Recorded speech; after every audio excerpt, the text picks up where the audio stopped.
Tim Pembela Ulama dan Aktivis atau TPUA, pada Rabu tanggal 16 April tahun 2025, mendatangi kediaman Joko Widodo alias Jokowi di Solo, Jawa Tengah, untuk bersilaturahmi sekaligus meminta kejelasan soal ijazahnya yang diduga palsu. Tim tiba di kediaman Jokowi sekitar pukul 10 pagi, dan disambut dengan sangat luar biasa, bukan oleh Jokowi, akan tetapi oleh pendukung yang memenuhi gang yang menuju rumah mantan Presiden ke-7 tersebut, sehingga polisi menjaga ketat kedua kubu agar tidak terjadi clash.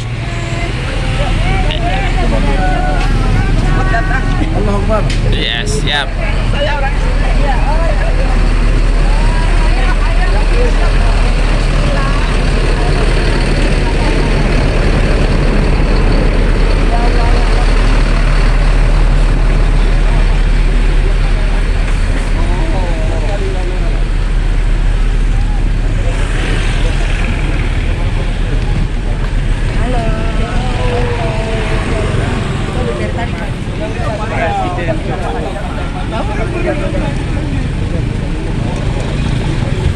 Ya teman-teman, ini Bapak Rizal Fadila dari TPUA. Beliau akan diterima oleh Bapak Jokowi. Jadi menurut informasi tadi itu ada 3 perwakilan dari TPA yang akan diterima. Nah, salah satunya adalah beliau. Nah, sekarang kita sedang menuju ke rumahnya Pak Jokowi.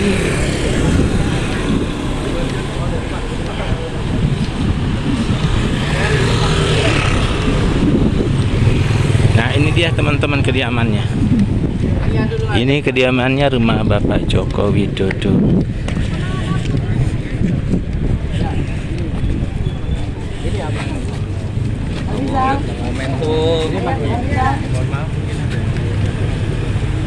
Kami masuk boleh sesuai koordinasi dengan Bapak aparatur ya. Ini 3 sama 2 media. Yan mana Yan? Iya.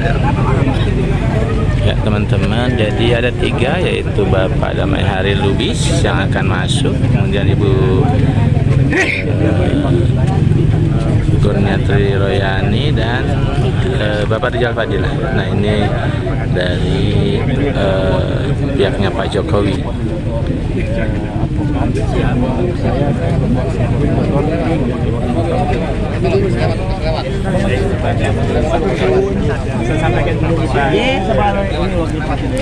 Wakil ketua.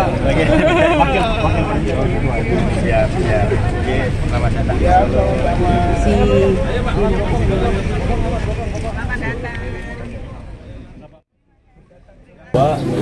Mantap, mantap.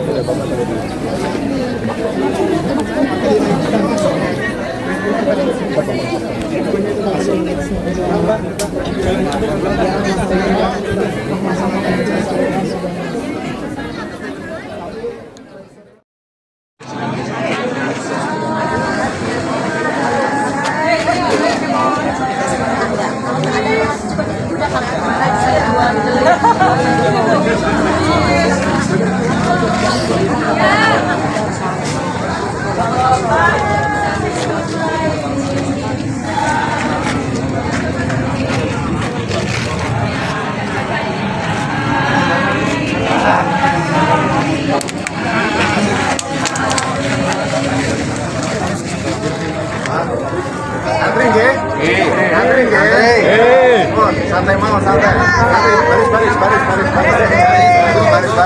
Antri. Harusnya baris sana Pak. Antri. Meras terkuat. Antri. Gitu Pak. Meras terkuat orang itu salah. Ya Putri guys, dari mana? Saya dari TPU Pak, media. Maka boleh. Ayo, harus ada aja. Begir. Ya. Kita ambil kiri kanan. Ambil kiri kanan.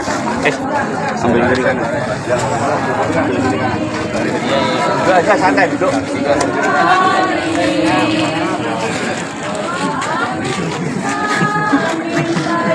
Demi kira Mas.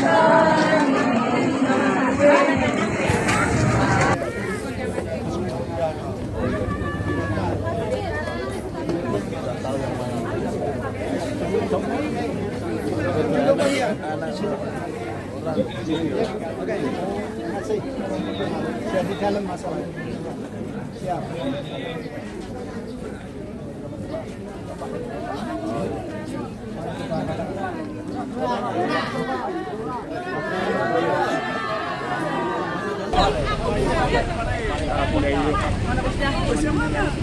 Itu busnya tadi itu.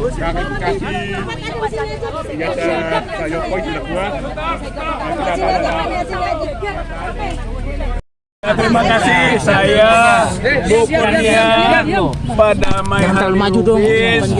diperkenankan untuk masuk bertemu dengan Jokowi langsung, ya kan. Kemudian kami bertiga menyampaikan tentang maksudnya jelas 2 poin saja. Yang satu silaturahmi halal bihalal, bulan awal gitu kan, dengan niatnya baik, bacaannya begitu. Nah yang kedua adalah membawa misi gitu kan, mewakili aspirasi yang cukup banyak bahwa bagaimana sebetulnya status Pak Jokowi ijazahnya. Karena kami baru saja datang dari UGM kemarin, dan UGM tidak berwenang untuk menunjukkan ijazah karena ijazah mah adanya di Jokowi katanya kan begitu. Maka dengan tegas kami mintakan Pak Jokowi gitu kan, tolong tunjukkan ijazah asli itu. Nah 2 poin itulah yang kemudian jawabannya bahwa dia tidak berkenan untuk menunjukkan ijazah. Dengan dugaan tentu beragam kan, soal ada atau tidak, atau asli atau tidak kan, itu intinya mah dari kita itu. Lalu dia menyatakan bahwa siapa mendalilkan harus membuktikan seperti biasa. Yang ketiga hanya perintah pengadilan yang bisa memaksa Pak Jokowi untuk bisa menunjukkan ijazahnya, dan menurutnya saya siap bersedia. Nah berkaitan dengan siapa yang mendalilkan kemudian harus membuktikan, kita sudah bantah itu bahwa semua pihak harus membuktikan. Dalam perdata itu penggugat membuktikan, tergugat membuktikan, sehingga dapat disimpulkan nanti begitu. Itu azasnya. Tidak boleh berazas bahwa siapa yang mendalilkan harus membuktikan sepihak, nggak boleh 2 pihak, itu satu. Kedua, bahwa kita sudah juga terbukti dalam proses perjalanan dahulu di pengadilan-pengadilan, dan memang kita sudah berkali-kali ke pengadilan TPUA ini, ternyata tidak sampai ke pokok perkara, tidak sampai ke ruang di mana saling membuktikan. Belum apa-apa pengadilan sudah mengatakan kami tidak berwenang. Begitu. Karena tidak berwenang, ya bagaimana kita membuktikan begitu. Nah, kemudian yang ketiga, ketika dia ingin juga masuk ke pengadilan, yaitu hak masing-masing.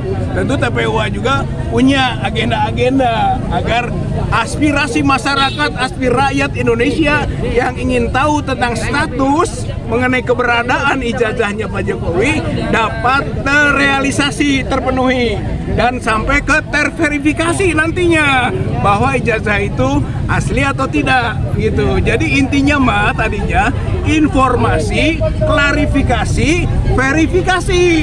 Tapi akibatnya informasi tidak dapat, klarifikasi tidak ada, apalagi verifikasi. Ya silakan Bu Kurnia, Bu. Bismillahirrahmanirrahim. Assalamualaikum warahmatullahi wabarakatuh. Gitu.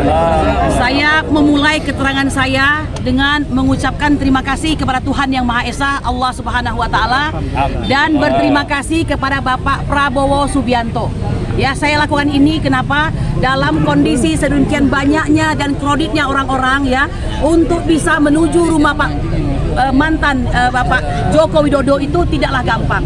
Justru karena kita ada dalam pemerintahan Bapak Prabowo, maka ini memungkinkan sehingga Bapak Jokowi, ya tentunya kita sebagai orang yang tidak pernah bertemu itu ada sakwasangka di antara kita ya. Nah, oleh karena itu kami memberi titel atas pertemuan ini adalah silaturahmi, dan beliau menyatakan ingin juga bersilaturahmi.